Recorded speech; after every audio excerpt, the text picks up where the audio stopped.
Olá, estudantes da segunda série do ensino médio, eu sou o professor Luciano Silveira e vou trabalhar com vocês hoje um assunto super legal sobre animais, né? Sobre o filo Cnidaria, um filo assim bem interessante, bem importante, que a gente conhece aí, quando vai para a praia principalmente, né?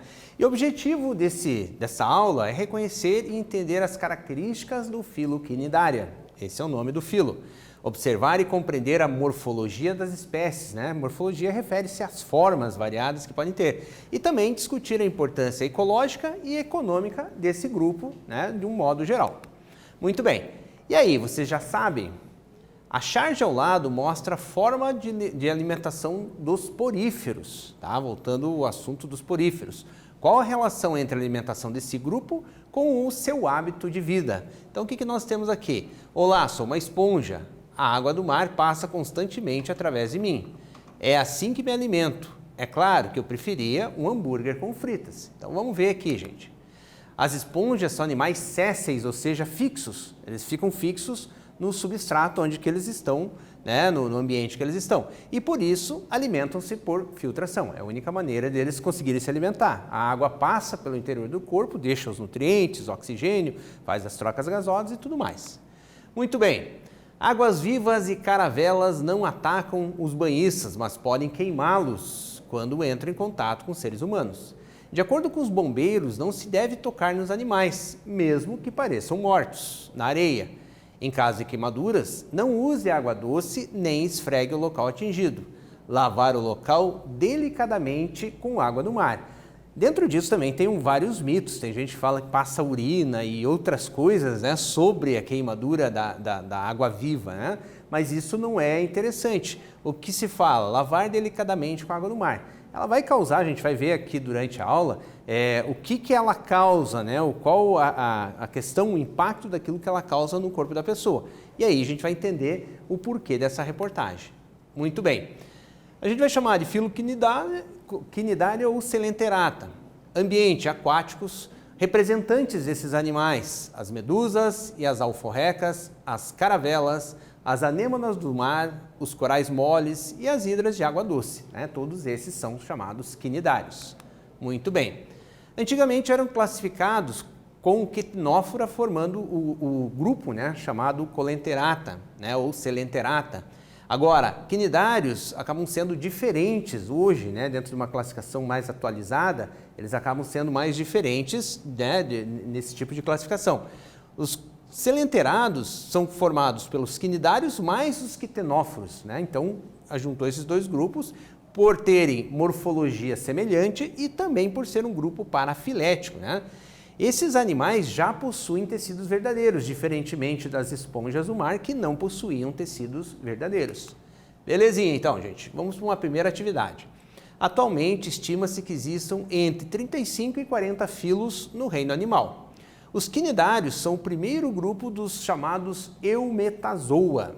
O que caracteriza esse grupo e por que porífera foi excluído desse grupo? Então, gente, eu vou dar um tempinho para vocês pensarem um pouquinho, né, raciocinar, pensar um pouquinho sobre a aula de poríferos também e já volto para ver o que vocês escreveram aí.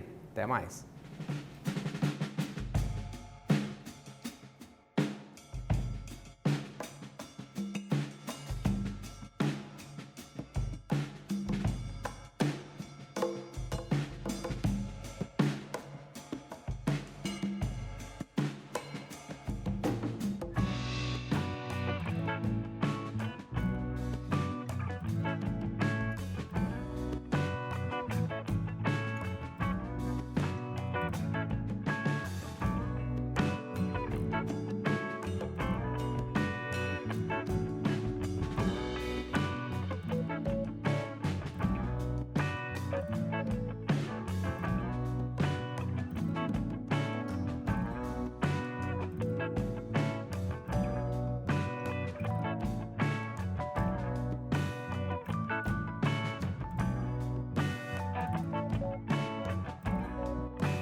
Vamos ver o que vocês escreveram aí então, gente.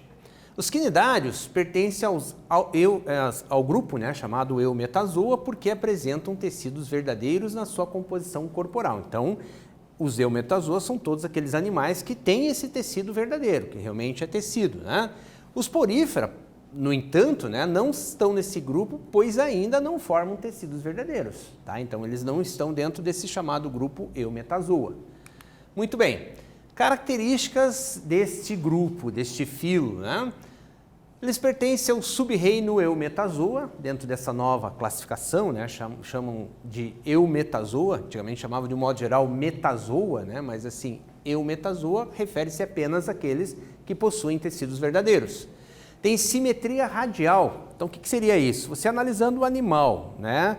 Sim, vamos pensar do ponto de vista da boca desse animal, né? Com vários cortes, né, em sentidos, né, cortando assim o corpo do animal, a gente vai ver que ele forma sempre partes iguais, portanto a simetria é radial, como se fossem raios, né, de uma circunferência. Também são diblásticos, formados por 2 folhetos embrionários apenas, não 3, ainda não chegou no grupo, né, dos animais que já tem 3 folhetos embrionários, eles têm 2 ainda, então, logicamente, a estrutura corporal deles é mais simples do que um animal triblástico. E também são acelomados, não possuem uma cavidade, né, formada pela mesoderme, que seria justamente a parte, né, que eles não teriam, assim, ou seja, a estrutura, né, que eles não teriam formando ali o celoma. Muito bem. Em termos de classificação, nós temos algumas classes, né? Então, depois de filo, vem as classes. Então, vamos falar das classes desses animais. Anthozoa apresenta apenas indivíduos com tipo morfológico de pólipo. A gente já vai ver o que é um pólipo. Adiantando para vocês, eles teriam assim as características com os tentáculos para cima, boca para cima, os tentáculos em volta e tudo mais, tá? Então, como exemplo, nós temos ali o coral cérebro e também a anêmona do mar. Muito bem. Dentro de uma outra classe, de uma segunda classe desse animal, nós temos o grupo chamado Hidrozoa, que são os únicos quinidários com representantes tanto marinhos quanto de água doce. O de água doce é essa hidra aqui, ó, tá? Também, né, ele pode ter as duas formas ali, de caravela e hidra, né, 2 exemplos, né, desse grupo, dessa classe aqui. E temos também a Sifozoa, que é a medusa que tem a sua forma predominante do ciclo de vida e geralmente essa medusa é maior, é grande, né? A classe Cubozoa são medusas que possuem o aspecto aqui de cima, né, da umbrella mais cúbico, por isso elas são chamadas de cubomedusas, tá? Então temos aqui também a imagem e, de um modo geral, essas classificações assim, elas são, elas podem mudar, tá? Durante o tempo, assim, durante os anos de pesquisa, muitas vezes por uma característica nova, elas podem ser agrupadas diferentes ou até criar novas classes a partir dali. Em termos de morfologia, nós temos os 2 grandes tipos aqui. A medusa, que tem essa boca voltada para baixo, tá? Tentáculos também voltados em torno da boca para baixo, e o pólipo, que teria a boca e os tentáculos, o grupo de tentáculos voltados para cima, tá? Então são as 2 formas básicas, né, que nós vamos ter dentro desse filo quinidário aqui. Características: sistema nervoso difuso, sistema digestório incompleto, ou seja, o que significa isso? Eles têm a boca, mas elas não têm uma terminação que vai acabar no ânus. Então, o que acontece? Eles têm um sistema digestivo muito mais simples do que os outros animais ali, que a gente vai ver na sequência. São carnívoros, com digestão extra e intracelular. Extracelular é fora da célula, tá? Muitas vezes uma pré-digestão fora da célula, e intracelular dentro da célula. Podem fazer protocooperação, por exemplo, a relação ecológica que existe entre o peixe palhaço e a anêmona, tá? Então existe uma protocooperação onde um ajuda o outro, vamos colocar assim de uma maneira mais simples. Vamos a mais uma reportagem aqui da super interessante, né? Foto incrível: peixe é flagrado dentro de uma água viva. Então aparece aqui a imagem, né? O mar é mesmo cheio de surpresas. Prova disso são os 2 cliques do fotógrafo australiano Tim Samuel, que repercutiram no mundo todo. Tim estava mergulhando na beira da praia da cidade de Byron Bay, na Austrália, quando viu um peixinho alaranjado. Até aí, tudo normal. O louco é que o peixe estava do lado de dentro de uma água-viva, dentro do corpo, entrou lá pela boca da água-viva, né? Parece ser um filhote de xarel, uma espécie imune aos tentáculos água-viva que gosta de se esconder no meio deles. Parece que esse foi longe demais, estava já dentro e ele conseguiu capturar essa imagem justamente no momento em que o peixinho estava lá dentro da água-viva. Tipo de reprodução então, gente, com relação à reprodução assexuada, como que ele pode fazer? Por brotamento. É muito comum nas estações mais quentes do ano. Então, aqui a gente tem o início, né, do crescimento do broto, o broto vai ficando maior, chega uma hora que ele se destaca e cai no ambiente, no substrato e passa a se desenvolver sozinho ali como um novo indivíduo, tá? Metagênese ou alternância de gerações, o que nós temos aqui? Um casal, vamos dizer assim, né? O macho e a fêmea produzindo ali os gametas, esses gametas se fecundam e dá origem a uma larva, chamada larva plânula. Essa larva é livre natante, ela vai chegar um momento em que ela vai se fixar em algum substrato, algum local. E aqui, após a fixação, ela passa a crescer. Com o crescimento dela, ela vai fazendo várias divisões transversais no seu corpo, produzindo a partir daqui, vocês podem ver aqui os cortes que ela vai fazendo, as divisões, produzindo, né, as chamadas éfiras, que seriam ali medusinhas jovens que vão crescer, vão amadurecer e formar medusas adultas ali, né, fazendo esse ciclo de alternância de gerações, também chamado de metagênese. Muito bem, gente, então vamos a uma segunda atividade aqui. Temos um GIF ali, né, bem bacaninha ali, uma imagem muito bonitinha ali, mostrando uma das fases de vida do quinidário. Beleza? Que forma de quinidária é essa? Primeiramente, que forma de quinidária a gente está tratando? Se é pólipo ou medusa, seria nesse sentido, né? E desenhe o ciclo de vida dos quinidários destacando a fase apresentada no GIF ali, tá? Você vai fazer aí no teu caderno, dentro do que você entendeu até agora, né? Fazer mais ou menos ali o ciclo de vida desse animal, desse quinidário que está em questão, tá bom? A gente já volta, até daqui a pouquinho.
Vamos lá ver o que você fez então, gente. A forma é uma forma jovem de uma éfera, na verdade é uma forma de medusa, tá? Ou seja, seria aqui uma forma nova, né? Novinha ali depois, após a reprodução. E o ciclo, o que nós temos ali, né? Nós temos aqui a medusa, né? Produzindo ali, né? Após ali a fecundação, né? Produzindo ali o zigoto que se forma. A larva desenvolvendo, a larva plânula desenvolvendo a partir dali, a formação de um pólipo e depois a formação de uma nova medusa, né, dentro daquele ciclo que a gente viu agora recentemente ali. Muito bem, gente. Agora falando sobre a importância ecológica desses animais, tá? Qual que é a importância deles para o meio ambiente de um modo geral, né, para o ecossistema em que eles vivem. Então, eles mantêm o equilíbrio ambiental, servem de alimentos para algumas espécies de animais aquáticos, como por exemplo tartarugas, elas se alimentam desses animais. São predadores naturais de algumas espécies de peixes, tá? Embora seja um animal mais simples, de constituição mais simples, sim, eles são predadores de peixes, eles acabam absorvendo, né? Claro que tudo tem a ver ali com relação ao tamanho, mas elas têm uma importante função ambiental, né, de equilíbrio no ecossistema em que elas estão inseridas. Agora vamos falar ali das queimaduras, tá? O que acontece chamadas queimaduras? E quando a gente fala em queimadura, geralmente a gente associa com fogo, mas não tem nada a ver, tá? O que acontece? A maioria dos quinidários possui tentáculos e muitos também possuem os chamados nematocistos, que são essas estruturinhas aqui, tá? Estão presentes em células especializadas chamadas de quinidócitos. Então, no quinidócito, especificamente, existe essa estrutura, o chamado nematocisto, só que essas estruturas, basicamente, elas estão envolvidas na alimentação do quinidário, tá? Mas o que acontece, né? Ao encostar na pele das pessoas, eles disparam esses nematocistos junto com o líquido, né, que tem urticante, que está presente junto na célula, que acaba gerando essa reação alérgica, né? Envenenamento da pele causado ali por essas toxinas. Então aparece aqui justamente a lesão causada por elas. Pode ser algo menor, como pode ser algo maior. Então, muito tem a ver também com relação ao organismo, né? O organismo do ser vivo ali. Então, o que nós temos ali? Quinidoblasto, né? Substâncias tóxicas, né? E uma próxima atividade aqui. Algumas pessoas podem sofrer queimaduras por quinidócitos, como mostram nas imagens abaixo. Explique por que isso pode ocorrer na pele dos banhistas no verão. Então, dou um tempinho para vocês e a gente já volta.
Então vamos ver o que você respondeu lá, pessoal.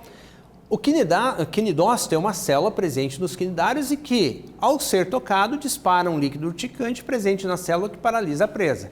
Em seres humanos, eles também podem causar essas lesões na pele, essas queimaduras e tudo mais.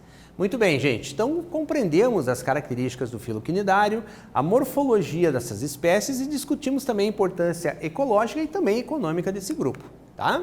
Então, espero que vocês tenham gostado. Tem bastante situações assim que podem confundir a sua cabeça com relação às estruturas e morfologia e tudo mais, mas nada que você não possa, através do livro didático, revendo essa aula ou perguntando para o teu professor, que você não consiga tirar essa dúvida, tá bom? Espero que vocês tenham gostado e até uma próxima, gente.